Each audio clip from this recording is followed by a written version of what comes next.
इस वीडियो में हम बात करें कि जो शेयर होल्डर्स हैं उनकी जो मीटिंग्स होती हैं वो कितने टाइप्स की होती हैं। Meetings play an important role in administering affairs of a company. तो जो मीटिंग्स हैं वो इंपॉर्टेंट रोल प्ले करती हैं कंपनी के जो अफेयर्स होते हैं उसको एडमिनिस्टर करने में। Meetings play means gathering assembly और the coming together of two और more person for transaction of any lawful business. Meaning का मतलब ये होता है कि दो या दो से ज़्यादा पर्सन जब एक साथ बिजनेस की कोई ट्रांजेक्शन वगैरह करते हैं लॉफुल तरीके से। Several kinds of meetings have been mentioned in the Companies Act 2013 as meetings of share holders की शेयर होल्डर्स की मीटिंग्स होती हैं, meetings of board of directors की मीटिंग्स होती हैं, meeting of creditors, meeting of debenture holders etcetera. Here we have to study the meetings of share holders. हम इसमें बात करेंगे कि मीटिंग्स ऑफ शेयर होल्डर्स कौन कौन सी होती हैं। Such meetings are also called the meeting of company और द मेंबर्स। तो जो मीटिंग ऑफ शेयर होल्डर्स हैं इनको मीटिंग ऑफ कंपनी भी बोला जाता है, मीटिंग ऑफ मेंबर्स भी बोला जाता है, क्योंकि मेंबर्स को शेयर होल्डर्स भी बोलते हैं इस वजह से। The meeting of share holders are of three kind. जो शेयर होल्डर्स की मीटिंग है वो तीन टाइप्स की होती है, annual general meeting, extra ordinary general meeting, class meetings. सबसे पहले हम बात करें एनुअल जनरल मीटिंग के बारे में। A provision has been made under section 96 of the companies act 2013 about the annual general meeting. जो कंपनीज एक्ट 2013 है उसके सेक्शन 96 में एनुअल जनरल मीटिंग की प्रोविजन दी गई है। Every company other than one person company has to hold in each year in addition to any other meeting a general meeting as its annual general meeting of its members। तो इसमें यह बताया गया है अब वन पर्सन कंपनी है जो उसको छोड़कर बाकी जो भी कंपनीज हैं उनको अपनी एक एनुअल जनरल मीटिंग रखनी पड़ेगी अपने मेंबर्स के लिए। Such meetings are is required to hold within 15 months from the date of its last meeting. और जो एनुअल जनरल मीटिंग है ये अब जो कंपनी की लास्ट मीटिंग होती है उसके 15 मंथ्स के अंदर अंदर दोबारा होल्ड करनी पड़ेगी। According to Section 96, Subsection 1, in case of first annual general meeting, it shall be held that within a period of 9 months from the date of closing of the first financial year of the company। तो जो section 96 subsection 1 है उसमें ये बताया गया है जब तो कंपनी अपनी फर्स्ट एनुअल जनरल मीटिंग अपनी करती है तो जो फर्स्ट उसने अपनी एनुअल जनरल मीटिंग करनी है वो फर्स्ट फाइनेंशियल ईयर जो क्लोज होगा उसकी मतलब क्लोजिंग डेट जो भी होगी फर्स्ट फाइनेंशियल ईयर ख़त्म होने की तो उसके 9 मंथ्स के अंदर अंदर उसको करनी पड़ेगी फर्स्ट एनुअल जनरल मीटिंग अपनी नई कंपनीज को। And in any other case within a period of 6 months from the date of closing of the financial year. अगर हम बात करें पहले तो फर्स्ट फाइनेंशियल ईयर की बात करी थी, बट अगर फर्स्ट मीटिंग कर ली उसके बाद जो मीटिंग्स वगैरह करनी है वो अगले जो भी फाइनेंशियल ईयर क्लोजिंग वगैरह होती है जब भी फाइनेंशियल ईयर की उसके 6 मंथ्स के अंदर अंदर करनी पड़ेगी उनको, क्लोजिंग होने के पहले 6 मंथ्स के अंदर अंदर। If a company holds first annual general meeting as aforesaid, अगर तो कंपनीज ने अपनी फर्स्ट एनुअल जनरल मीटिंग है जो जो ऊपर बताएगी कंडीशंस के हिसाब से ही करी, it shall not be necessary for the company to hold any annual general meeting in the year of its incorporation. तो अगर तुमने अपनी जो मीटिंग है वो ऊपर के कंडीशंस के हिसाब से ही करी है तो उसको जिस दिन मतलब जब जिस भी ईयर में उनकी इनकॉर्पोरेशन हुई है कंपनी की तो उसको उस ईयर में एनुअल जनरल मीटिंग करने की कोई ज़रूरत नहीं है। Although the company is required to hold the annual general meeting within 15 months from the date of its last annual general meeting, चाहे हम ये कह सकते हैं कि जो एनुअल जनरल मीटिंग है वो कंपनी को अपनी लास्ट उनकी जो भी मीटिंग है लास्ट उनकी एनुअल जनरल मीटिंग है उसके 15 मंथ्स के अंदर उनको एनुअल जनरल मीटिंग करनी होती है। But in special circumstances the registrar may extend the period by 3 months. But कई स्पेशल सर्कमस्टांसिस होते हैं जब रजिस्ट्रार जो होता है वो 3 मंथ्स और उनको दे देता है, एक्सटेंड कर देता है उनकी एनुअल जनरल मीटिंग रखने के लिए। According to Section 96, Subsection 2, every annual general meeting of the company shall be called during the business hours, that is between 9 a.m. to 6 p.m. on any day that is not a national holiday। तो इसमें ये बताया गया है जो 96 section 96 subsection 2 है companies act 2013 का, इसमें ये बताया गया जो भी एनुअल जनरल मीटिंग होगी वो बिजनेस आवर्स में रखी जाएगी। और बिजनेस आवर्स कौन से होंगे, 9 a.m. से 6 p.m. तक के, और ये उस दिन रखी जाएगी जिस दिन नेशनल हॉलीडे ना हो। Here it is to mention that meeting of an unlisted company may be held at any place in India with the consent of all members। तो अगर अनलिस्टेड कंपनी की बात करें, जो अनलिस्टेड कंपनी को meeting करनी है अपनी वो इंडिया में कहीं पे भी की जा सकती है मेंबर्स के सारे ऑल मेंबर्स के कंसेंट लेकर। इन case of non compliance of above provisions the company and every officer of the company who is in default shall be punishable with fine which में एक्सटेंड टू 1 लाख रुपीज़। तो इसमें ये बताया गया अगर तो जो ऊपर प्रोविजंस वगैरह बताई गई है अगर कंपनी इसको फॉलो नहीं करेगी तो जो कंपनी है और कंपनी का हर वो ऑफिसर जो इस डिफ़ॉल्ट में मतलब भागीदार है, जिससे जो ये डिफ़ॉल्ट कंपनी के साथ रहकर कर रहा है, उसको पनिशमेंट वगैरह मिलेगी फ़ाइन के तौर पे। उसको फ़ाइन जो होगा वो 1 लाख रुपीज़ तक एक्सटेंड किया जा सकता है। And in case of a continuing default with a further fine, अगर तो डिफ़ॉल्ट फिर भी चलता रहा उसको फाइन 5,000 पर डे एक्सटेंड किया जा सकता है, जब तक जो डिफ़ॉल्ट है वो चलता रहेगा तब तक। Case Tapan Kumar Chaudhary versus company registrar. The annual general meeting could not be called due to industrial unrest in the company for a long time, which made it difficult for the directors to reach at office and meet together। तो इसमें ये बताया गया जो annual general meeting है वो नहीं हो पा रही बिकॉज इंडस्ट्रियल अनरेस्ट की वजह से, इंडस्ट्रियल प्रॉब्लम वगैरह कोई होगी तो उसकी वजह से मीटिंग वगैरह नहीं कर पा रहे वो फॉर अ लॉन्ग टाइम। और जो मतलब काफ़ी टाइम तक वो मीटिंग नहीं कर पा रहे और ये डिफ़िकल्ट हो रहा है इंडस्ट्रियल अनरेस्ट की वजह से कि जो डायरेक्टर्स है वो ऑफिस तक मतलब आ सकें या मीट टुगेदर उनकी हो सके, एक साथ मिल सकें।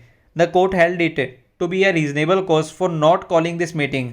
तो जो कोर्ट है, कोर्ट ने ये डिसीजन दिया कि एक वैलिड रीज़न बताया गया है कि मीटिंग हम इस वजह से नहीं कर पाई, एक वैलिड रीज़न माना गया कोर्ट की तरफ से। Case Kasturmal Banthia versus state.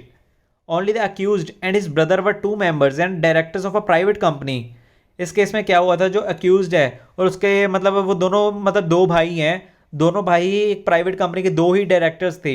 And during the period when a meeting should have been held, और जब मीटिंग वगैरह का पीरियड आया, मीटिंग वगैरह रखनी थी, his brother was lying seriously, तो उसका जो दूसरा ब्रदर था वो काफ़ी ज़्यादा बीमार हो गया था। तो court held it a valid reason for not calling this meeting. तो कोर्ट ने ये बताया कि जो मतलब एक डायरेक्टर बीमार हो गया तो दूसरा मीटिंग नहीं कर सकता है अकेले के साथ, तो प्राइवेट कंपनी के केस में तो कोर्ट ने एक वैलिड रीजन माना मीटिंग ना रखने का। In the annual general meetings of company the following ordinary business transactions are discussed and considered. Consideration of accounts, balance sheet and report of the auditors, कि जो कंपनी के accounts वगैरह है, company की बैलेंस शीट है या auditors की reports है, उसके बारे में बात की जाती है एनुअल जनरल मीटिंग में। Consideration of the reports of the board of directors, board of director की जो भी रिपोर्ट्स वगैरह होती है उसके बारे में बात की जाती है। Appointment of directors in place of retiring director, अगर तो जो डायरेक्टर रिटायर हो रहे हैं उनकी जगह न्यू अपॉइंटमेंट वगैरह की जाती है डायरेक्टर्स की। Appointment of auditors and deciding their remuneration, auditors की अपॉइंटमेंट वगैरह की जाती है और उनकी रेमुनरेशन डिसाइड की जाती है कि उनको कितनी अमाउंट वगैरह पे कर पाएगी company. Declaration of dividend, dividend की डेक्लरेशन की जाती है कि कितने परसेंटेज वगैरह रखनी है डिविडेंड की या क्या रेशो वगैरह रखनी है। अपॉइंटमेंट और reappointment of managing directors and deciding the remuneration, जो भी मैनेजिंग डायरेक्टर हैं उनकी या तो नए मैनेजिंग डायरेक्टर अपॉइंट किए जाएंगे या रीअपॉइंट किए जाएंगे पुराने ही जिनको हटा दिया गया और उनको रीअपॉइंट किया जाएगा और उनकी रेमुनरेशन डिसाइड की जाएगी। Enhancement of authorised share capital, जो authorise share capital already company की है उसको इन्हेंस किया जाएगा, ज़्यादा किया जाएगा, बढ़ाया जाएगा पहले से। Amendment in articles of the company, तो जो कंपनी के आर्टिकल्स हैं उनमें अमेंडमेंट वगैरह की जा सकती है एनुअल जनरल मीटिंग के अंदर। अब हम बात करें एक्स्ट्रा ऑर्डिनरी जनरल मीटिंग के बारे में। All general meetings of a company other than the statutory and annual general meeting are called extra ordinary general meeting.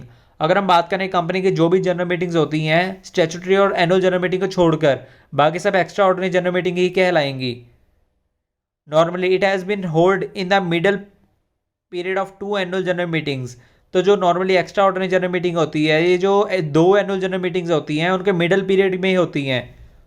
Provisions for calling extra ordinary general meeting have been provided under section 100 of the companies act 2013। जो extra ordinary general meeting को मतलब रखने की जो provision है वो companies act 2013 के section 100 में बताई गई है उसके बारे में। The board whenever it deem fit and necessary may call an extra ordinary general meeting of the company. तो जो बोर्ड ऑफ डायरेक्टर मतलब जो बोर्ड बना हुआ है कंपनीज बोर्ड, वो जब उसको ठीक लगे, जब उसको मतलब व्हेन इट डीम फिट, जब भी उसको ठीक लगे और लगे कि हाँ आप ज़रूरत है एक्स्ट्रा ऑर्डिनरी जनरल मीटिंग करने की, तो वो कर सकती है। Such meeting shall be called on making requisition by the following. तो जो एक्स्ट्रा ऑर्डिनरी जनरल मीटिंग है ये मतलब रिक्वेस्ट वगैरह करके भी की जा सकती है।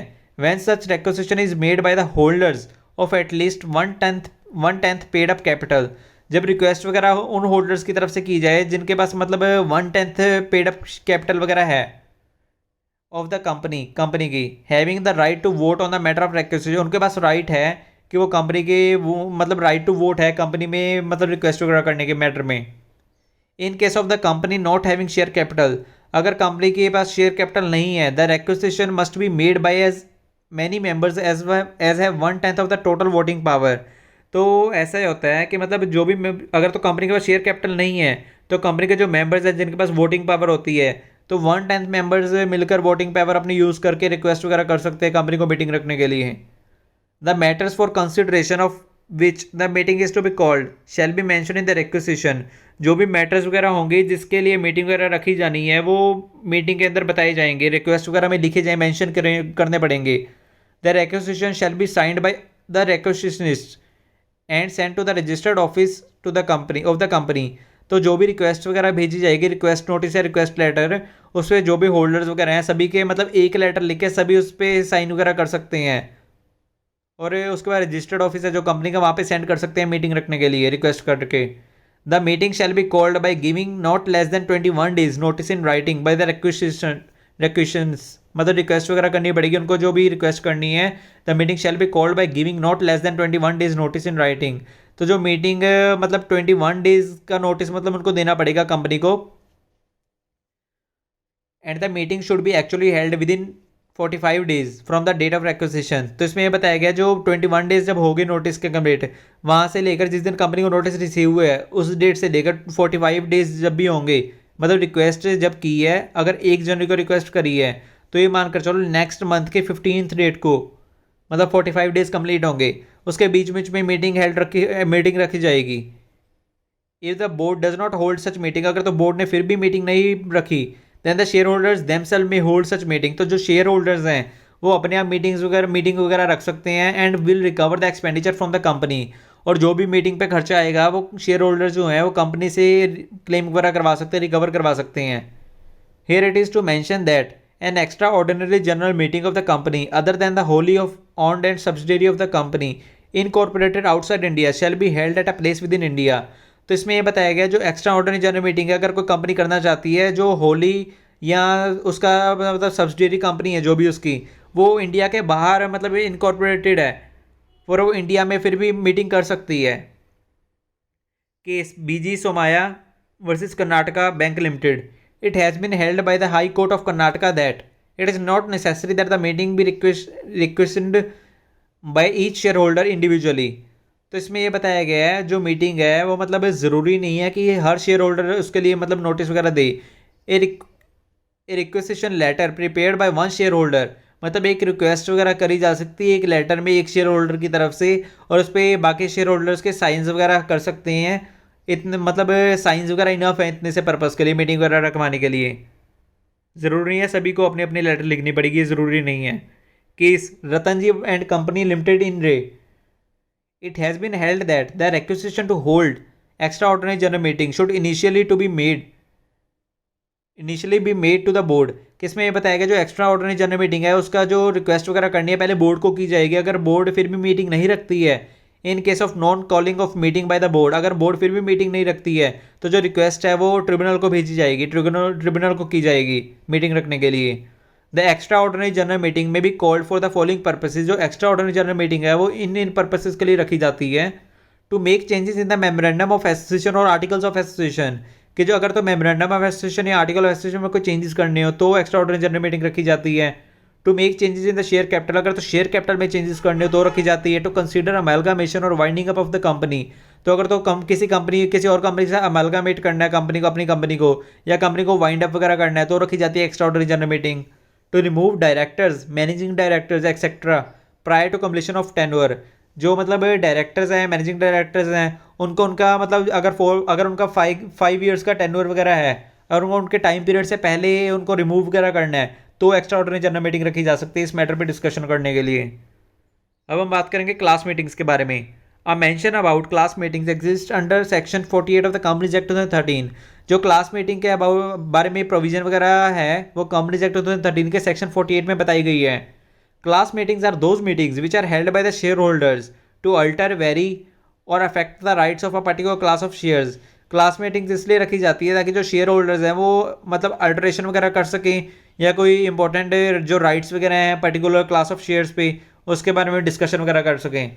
The alteration in the rights and liabilities of share holders in such meetings shall be made by passing special resolution by majority of 3/4 present members. तो जो अल्टरेशन वगैरह होगी राइट्स एंड लाइबिलिटीज़ के, जो शेयर होल्डर्स की rights and liabilities होंगी, उसमें जो मीटिंग्स वगैरह में अल्टरेशन वगैरह करनी होगी, तो एक स्पेशल रेजोल्यूशन वगैरह पास करना पड़ेगा मेजोरिटी के साथ। जो भी प्रेजेंट मेंबर्स हो गए, अगर तो प्रेजेंट मेंबर्स 100 हैं तो ये मानकर चला जाएगा 3/4 प्रेजेंट मेंबर्स, उनमें से 100 के 3/4 अगर करते हैं तो उतने प्रेजेंट मेंबर्स की मेजोरिटी होनी चाहिए, तो मतलब उनका रेजोल्यूशन वगैरह पास कर पाएंगे, अल्टरेशन वगैरह तो हो पाएगी। Okay, thank you.